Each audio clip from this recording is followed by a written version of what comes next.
उत्तर प्रदेश के मेरठ में एक शख्स को जानवरों की तरह रस्सी से बांधकर पीटने और फिर घसीटने का वीडियो सोशल मीडिया पर वायरल हो गया।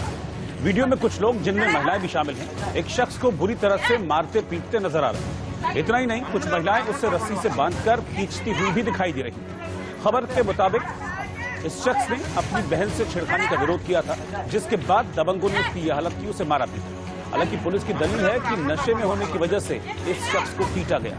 पिटाई का वीडियो सोशल मीडिया पर वायरल होने के बाद इसकी काफी जोरों से चर्चा है। पुलिस ने केस दर्ज कर लिया है और इस मामले में पुलिस का कहना है कि जांच के बाद कार्रवाई की जाएगी। ये कंकड़खेड़ा थाने का एक प्रकरण आज संज्ञान में आया है और इसमें मद्रासी लोगों का कुछ एक समूह साथ में रहता है। इसमें आपस में दो परिवार जो पड़ोसी है, एक व्यक्ति ने ड्रिंक किया हुआ था, उसके बाद उसने कुछ बोला जिसको लेकर दूसरे परिवार के लोगों ने उसके साथ मारपीट की। संबंधित धारा में मुकदमा पंजीकृत किया गया है और इसमें कार्रवाई जो विधिक है वो दोनों पक्षों से सुनिश्चित की जा रही है। मेरे बहन रोज चीनी चाय पत्ती लेने जाते हैं, उनकी परचून की दुकान है। मेरे बहन को रोज छेड़ता, तो मैंने 2-4 बार उसको समझाया, जब भी नहीं समझा तो कल के दिन मेरे बहन को जबरदस्ती पकड़ के उनसे कबाड़ी के गोदाम में ले जा रहा था। तो मेरे बहन ने अल्लाह मचाई, तो मैं बक्काया, तो मैं उसे मारने लग गया। तो मैं उसको मारने लग गया तो उसको पूरा खानदान लोग मुझे मार के, मुझे फांसी डाल के मुझे पूरा रोड में घिसाते हुए ले गए। एनआईए जांच में सामने आया है कि मुंबई के नरीमन पॉइंट के होटल ट्राइडेंट में सचिन वाजे रुके हुए थे और दावा है कि इसी होटल के कमरा नंबर 1964 से अंबानी के खिलाफ साजिश की प्लानिंग। दरअसल एनआईए को होटल से कई सबूत हाथ लगे हैं। इनमें सीसीटीवी फुटेज है, बुकिंग रिकॉर्ड्स हैं और स्टाफ का बयान भी शामिल है। लिहाजा एनआईए की जांच में अब तक सामने आया है कि सचिन वाजे के लिए एक ट्रैवल एजेंट ने ज्वेलर मनीष छाजड़ के कहने पर होटल ट्राइडेंट के 19वें फ्लोर पर कमरा नंबर 1964 बुक करवाया था। आईडी प्रूफ में होटल को उनका फेक आधार कार्ड दिया गया, जिसमें वाजे का नाम सुशांत सदाशिव खामकार लिखा हुआ था। दावा है कि वाजे 16 से 20 फरवरी तक होटल ट्राइडेंट में ही रुका था। लिहाजा एनआईए ने यहां से 35 कैमरों के फुटेज जब्त किए। उधर एनआईए की पूछताछ में ज्वेलर ने बताया है कि वाजे ने 2 पेंडिंग केस में उसे फंसाने की धमकी दी थी और कहा था कि अगर वो कमरा बुक करवा देता है तो फिर इस केस से वाजे उसे बाहर निकाल देगा। सीसीटीवी फुटेज की जांच में यह बात सामने आई है कि वाजे जब होटल में आया था तब उसके पास 5 बैग, जिनमें एक बैग में जिलेटिन होने का भी शक एनआईए की टीम को है। साथ ही सीसीटीवी की जांच में यह भी पता चला है कि सस्पेंड एपीआई सचिन वाजे जिस दौरान होटल में ठहरे थे, उस बीच एक महिला भी सचिन वाजे से मिलने आई थी, जिसके पास नोट गिनने वाली मशीन। एनआईए को शक है कि यह महिला वाजे की राजदार है, इसलिए इस महिला की तलाश तेज कर दी गई है। एनआईए को इस बात का भी शक है कि यह महिला पूरी तरह से इस साजिश में शामिल हो सकती है, लेकिन महिला के चेहरे पर मास्क लगा है, इसीलिए उसे इस वीडियो में पहचानने में दिक्कत हो रही है। साथ ही आशंका यह भी है कि उनसे मिलने आई महिला को विस्फोटक रखने की पूरी साजिश की जानकारी थी। सूत्रों के मुताबिक वाजे ने महिला के बारे में एनआईए को जानकारी दे दी। घंटे तक जो है होटल ट्राइडेंट में रही थी और इसी होटल में जो है सचिन वाजे रहते थे। आप देखिए कि एनआईए की टीम जो है वो यहाँ पहुंची थी। उन्होंने होटल स्टाफ और मैनेजर का बयान लिया है, कुछ सीसीटीवी भी जो है उन्होंने दिए हैं। ये कहा जा रहा है, ये माना भी जा रहा है कि सचिन वाजे ने जो है एंटीलिया के बाहर जो जिलेटिन स्टिक रखी थी उसकी साजिश इसी होटल में रखी थी। इसके अलावा जो है मनसुख हिरेन को भी जो है वो कई बार जो है इसी होटल में मिले थे। आप देखिए कि एनआईए की टीम जो है वो होटल के बाहर निकल रही है। आप देखिए कि एनआईए की टीम के जो अधिकारी हैं, 2 अधिकारी जो है इस वक्त यहाँ पहुंचे थे और वो यहाँ पर जो है छानबीन करने के बाद जो है वो यहाँ से निकल चुके हैं। कैमरामैन विष्णु के साथ प्रीति सोमपुरा, इंडिया न्यूज, मुंबई। वही इन्फॉर्मेशन चाहिए थी। फिर ये बुकिंग आपने की थी ना ट्राइडेंट में? हाँ, राइट। और कौन से दिन से कौन से दिन के बीच में की थी? ये बस का बुकिंग हुआ था 5 जनवरी को। हाँ, और कितने दिन के लिए थी? बस बुकिंग था इसका कुछ 4-5 दिन का था, बस वाला ही बुकिंग था। हाँ, और उसके बाद में सेकंडली 3 बार और हुआ था, जो 2-3 दिन का था, छोटा बुकिंग। हाँ, और हमारे पास बुकिंग आया था, वो सुशांत खामकर के नाम पे आया था। क्या सुशांत खामकर के नाम पे बुकिंग है? हाँ, और ये बुकिंग जो आया था वो एक जवेरी बाजार का बिजनेसमैन है, मनीष छाजेड़, उनके थ्रू आया था। मनीष छाजेड़। हाँ जी। अच्छा, उन्होंने रूम बुक करवाया था सचिन वाजे के लिए? हाँ राइट। सचिन वाजे के लिए नहीं करवाया था, सुशांत खामकर के लिए करवाया था। हाँ, लेकिन सचिन वाजे ही सुशांत खामकर है ना, ये तो अभी प्रूव हो गया।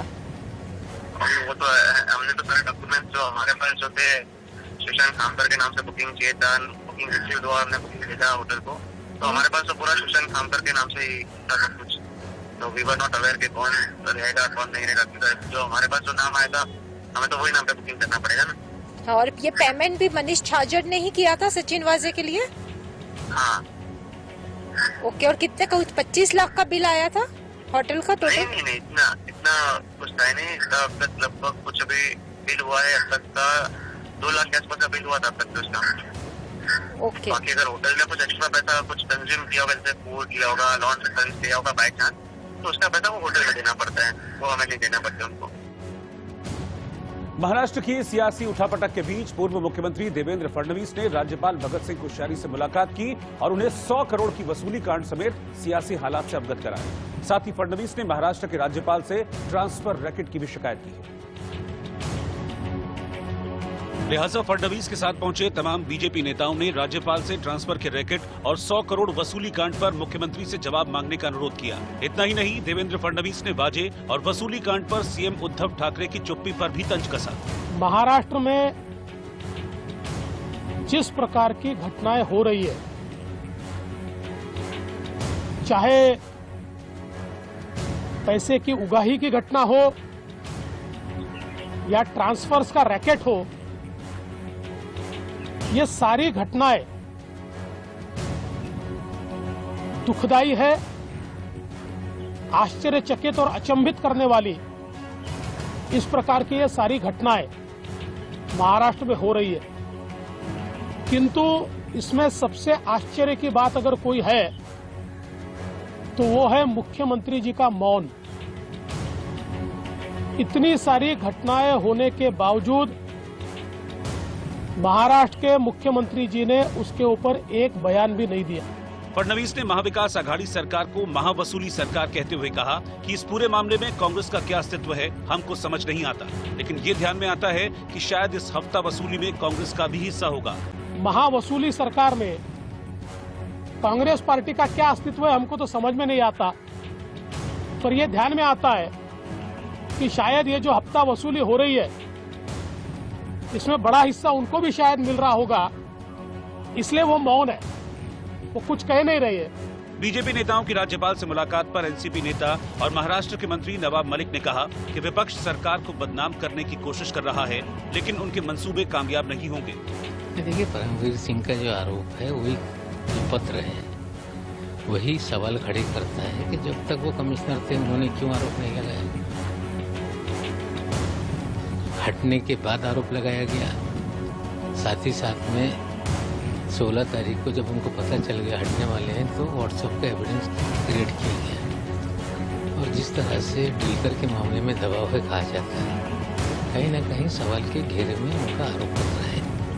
और वो सुप्रीम कोर्ट गए, सुप्रीम कोर्ट से फिर याचिका वापस ली, बाईपास कर दी हाईकोर्ट को, हाईकोर्ट में जाएंगे कहा जाता है। सरकारी मंत्री चाहे जितनी सफाई दे, लेकिन बीजेपी नेता देवेंद्र फडणवीस इतनी सारी घटनाएं होने के बावजूद मुख्यमंत्री की चुप्पी पर सवाल उठाने में जुटे हैं। साथ ही फडणवीस का आरोप ये भी है कि पवार साहब ने 2 प्रेस कॉन्फ्रेंस की, लेकिन उन्होंने सिर्फ अपने मंत्री को बचाने की कोशिश की। और उधर एक के बाद एक विस्फोटक चिट्ठियों से महाराष्ट्र में सियासी भूचाल आया हुआ है, जिस पर बीजेपी और शिवसेना इस वक्त आमने सामने है। शिवसेना जहां लेटर बॉम्ब को फुस पटाखा बता रही है, वहीं बीजेपी का दावा है कि पटाखा है या धमाका है, ये जल्द सामने आ जाएगा। लेटर बॉम्ब उस वक्त योगी जी को लिखा था, उसमें तो पूरा रेड कार्ड दिया था उत्तर प्रदेश का। या उसके बाद गृह सचिव ने वहां हस्तक्षेप किया केंद्र के, या सीबीआई की इंक्वायरी लगाई, या वहां के लीडर ऑफ अपोजिशन दिल्ली में आए थे, जो भी हो, या वहां की सरकार ने उसके ऊपर कुछ कार्रवाई की थी। तो ऐसे लेटर का क्या होता है क्या नहीं होता है, ये हमारे लीडर ऑफ अपोजिशन को पूरा पता होना चाहिए। और मैं ऐसे 10 लेटर दे सकता हूं जहां बीजेपी की सरकारें हैं और वहां के बड़े अधिकारी ने इस प्रकार से लेटर मुख्यमंत्री को लिखे है, तो ये लेटर बॉम्ब जो है वो ओम खुश हो गया। ये जो रिपोर्ट केंद्रीय गृह सचिव जी को दी गई है, ये छोटा फटाका है या बड़ा बम है, ये तो जल्दी ही सामने आएगा। लेकिन जो कहते हैं कि ये छोटा सा फटाका है, मैं उनको पूछना चाहता हूं, अगर ये बहुत छोटी बात थी तो 25 अगस्त 2020 से आपने इसको छुपा कर क्यों रखा?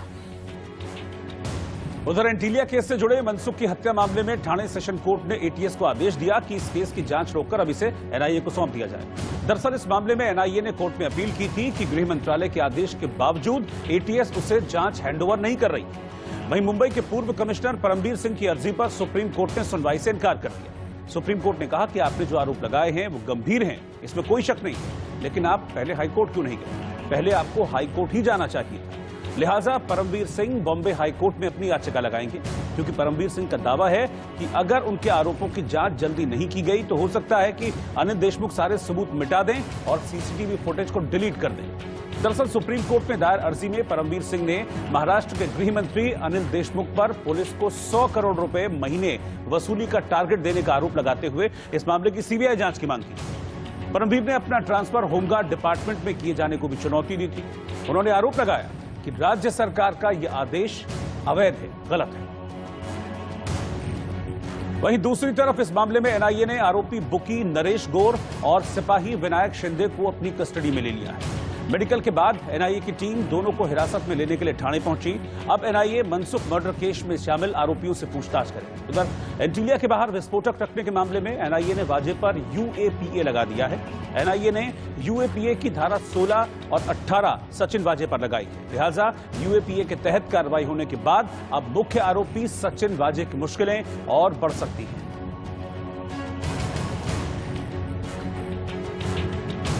बंगाल चुनाव में प्रधानमंत्री मोदी ने एक बार फिर से हुंकार भरी है। कोंटाई में चुनाव प्रचार करते हुए मुख्यमंत्री ममता बनर्जी पर उन्होंने तीखा हमला बोला, लेकिन उससे पहले एक बड़ी दिलचस्प तस्वीर सामने आई, जब पीएम मोदी ने बिना किसी हिचकिचाहट के मंच पर मौजूद एक कार्यकर्ता के पैर छू लिए।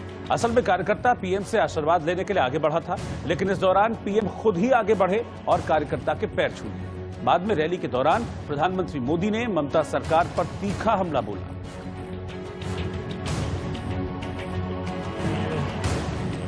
ओ दीदी, अरे दीदी, ये तृणमूल के पाप का घड़ा भर चुका है।